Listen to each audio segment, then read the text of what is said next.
This is Paul. How you doing? Had a busy day today. I was up early and did a lot of stuff.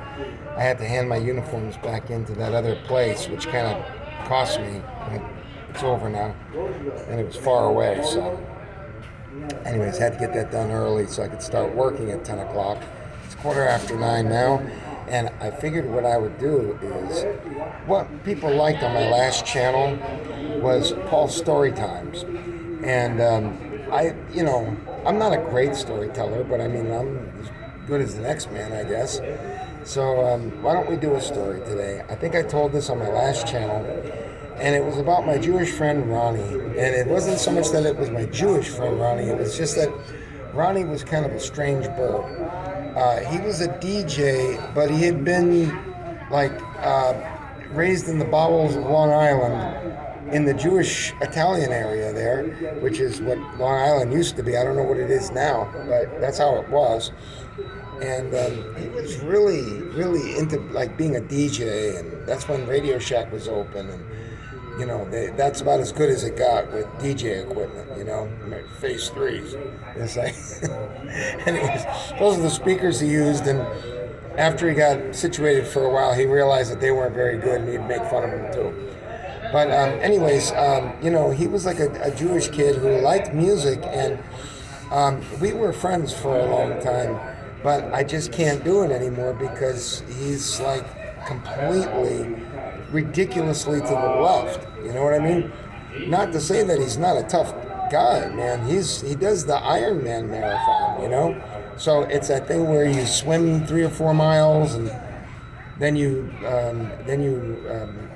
bicycle for 10 miles or 30 miles or whatever it is, 100 miles, and then you jog like for 25 miles or something. I don't know how they do it. And the last time I talked to him, he told me that he was all like, his feet were bleeding. They were all full of blood and everything. So I don't understand how the human body can do it, I mean, we've all heard of that story from the Olympics in Athens, Greece, where I don't know if it was the Olympics, but somebody was running to get a message to the military that they were going to be attacked. And, they got into the arms of a person, and then they collapsed and died. So it certainly happened. But this guy's amazing as far as that goes. And he did show me kindness. We did go over, my ex-wife and I and we went over to go skiing with him in Colorado. But, man, it was so bizarre with his love life, because he was one of these guys that was a pure, white-bread, cardboard Democrat, kind of, And he married a girl, and the girl, what do they call it, a stenographer? It's the people who keep track of the court reporting, the court report, the ones that sit there and they look like they're going off into some kind of weird trip, but yet they're punching in all these things on that little mini typewriter thing there. Well, they tend to be a strange bunch, and you have to be, because I don't even know how they do it, So he married a girl like that who was getting, I guess he married her when she was like 22 or something, and when I saw them, they were like, no, maybe it was a little bit later than that, maybe 25 years old he married her, 26, and at that time I think I was around 30 or 31, so we were, so I think he'd been married for a couple of years, 2 or 3 years, had his life together. He was fortunate because he did exactly what he wanted to do in life. He was the kind of kid that used to, like anybody that was as old as me, you can remember Casey's Top 40, and every Sunday morning, they'd play like the top hits of the U.S., and it was Casey Kasem, and that was a big thing for him. And he used to have a lot of records, because back then in the 70s it was records. And of course cassette tapes. The 8-tracks were over by that time, but not exactly. I remember buying 8-track tapes for a Pioneer Super Tuner with an 8-track on it that sounded pretty damn good in 1979 or early 1980. It sounded pretty damn good. But it was kind of goofy looking because it was so big.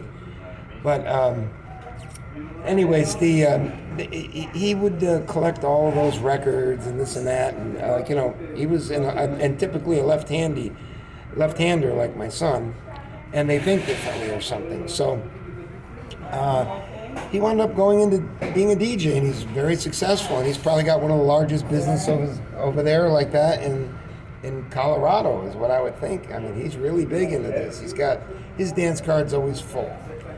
But the problem I had with him was this whole bizarre relationship that he had with his wife there and the divorce. And I told this before on my last channel, and I think I called it Ronnie's big, no, that was the bike trip I took with Ronnie, but I would call this Ronnie's big gay divorce.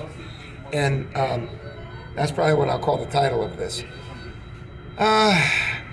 Like I went over to go skiing with him, and like you talk and stuff like that, or you're driving up to the mountain or whatever. And he had his wife there, and then when we were away from his wife and went skiing, he told me all about all this stuff. And it was just kind of like the woman was really strange. She had a way to make the soaps all go in a certain area, like these little decorative soaps, and all this little stuff like that. And it was bizarre. I mean, truly, it was truly bizarre. And everything had to be in complete, perfect arrangement in the bathroom, from the toilet paper, and I mean, it was ridiculous that this little soaps had to be a certain way. And Ronnie had told me that that's how she was. And I don't blame the girl, because that's how they get with their minds. They have to do this court stenographer business. I don't even know how they do it. It's so bizarre. I don't even know how could you do it. It requires so much effort. You can tell when you look at them. They're in another world when they do it, So they were getting a divorce, and you could tell that they weren't really getting along real well. But they had a kind of personality where they didn't fight each other or anything like that. They just kind of they were in misery with each other, but they just kind of got through it.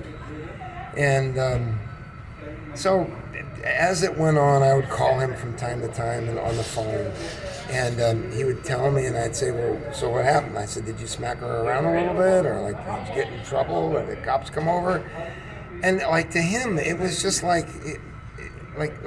just unheard of. I said, so Ronnie, what happened? I said, did the cops come over at any time? I mean, did you have it out with her? What happened?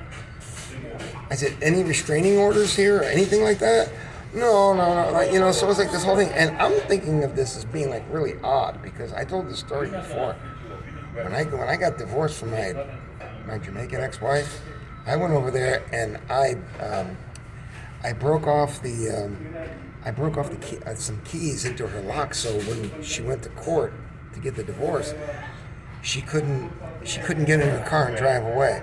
And she was very busily telling the judge that she was afraid of me and this and that, and she wanted me arrested on the spot, not when it happened, because she didn't know I'd already done it. And so of course I resisted it in court, and I said, yes, I'd like to make it work. And she says, well, that's up to you if you want to go and get counseling on your own, but this woman wants to leave, so I'm going to grant the divorce. So she went out, and what I did was, it was like in a parking field in Fort Lauderdale. So I went to the next area over there where I could actually see, and it was maybe a good 100 yards, maybe even a little bit more. And boy, did the fireworks start with that, because she found out she couldn't get in the car. But what I did do is I left her hatchback open, but she would have to crawl in through the hatchback, and someone would have to probably help her. So I remember, she was so mouthy, she was Jamaican women are full of themselves typically. And this one was real small and real pretty, but she wasn't the sharpest tool in the shed. Let's just put it to you that way. You would know if you were here. So the cops came over, because she called the cops, and I still sat there and watched it. And they were two young cops. They were young guys, Fort Lauderdale police, and she's shaking her hands up and down and this and that, and she want arrest he. like that, like she was like, because like when Jamaicans go, there's an old joke with Jamaicans, where when they come over here to the United States, they act prim and proper and they kind of fit into to American language, but as soon as they see a wasp, their real personality comes out and they start talking like they do. So that's kind of like the old joke with that. People know about that, about the wasp and the Jamaicans. Anyways, I digress a little bit. I continued to watch from a distance, and finally she had come to the conclusion that unless she wanted to get her car towed out of there, that she was going to have the police officers kind of scoot her into the back of the hatchback. It was a Tredia, a Mitsubishi Tredia, which is like the old, cars from like the late 70s or early 80s, and small, it was a hatchback. So it's exactly what she did, and she complained about it fiercely, I could tell from the back, and she didn't want to go through this. But she did, because she didn't want to have to tow her car. So, I know, ladies, this isn't for you, this is for us guys.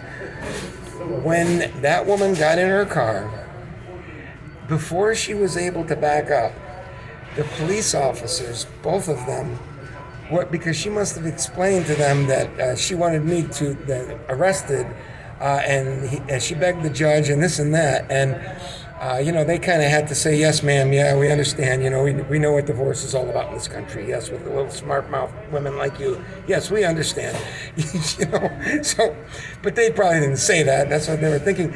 And when they finally got her in the car, and she gets in her car, and she's talking her Jamaican dialect, and they just sat there, and they were bending over and laughing. I could see that. And one would look at the other, and it was everything he could do to keep his composure.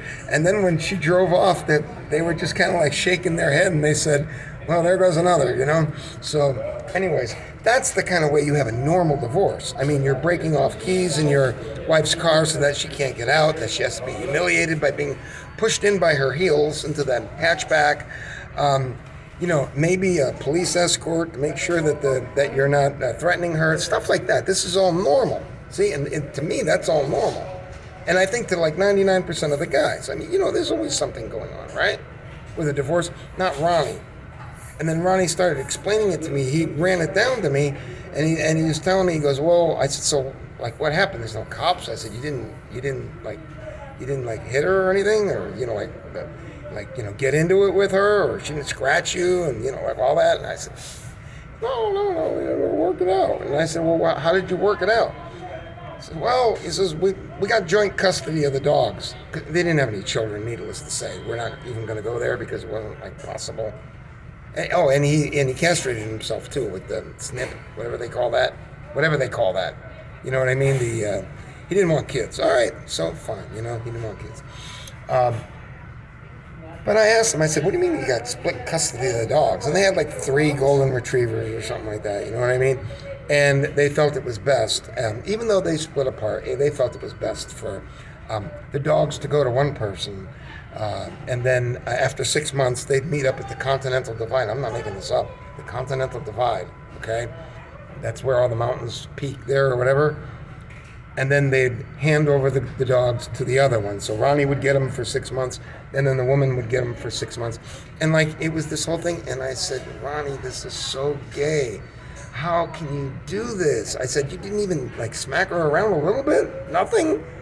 And he was just completely amicable. All these things that just worked out. Couldn't you have a fight about the dogs or something? No, they had to work it out and complete. So this is the kind of thing that I have to deal with now, okay? And then we'll get to MJ later, because there are stories about MJ that MJ will crack up laughing when he hears me telling them, which are totally true. So there's your story time. It's Ronnie's big gay divorce, okay? Take care, and I'll talk to you later. I'm about to go off and dash. Bye.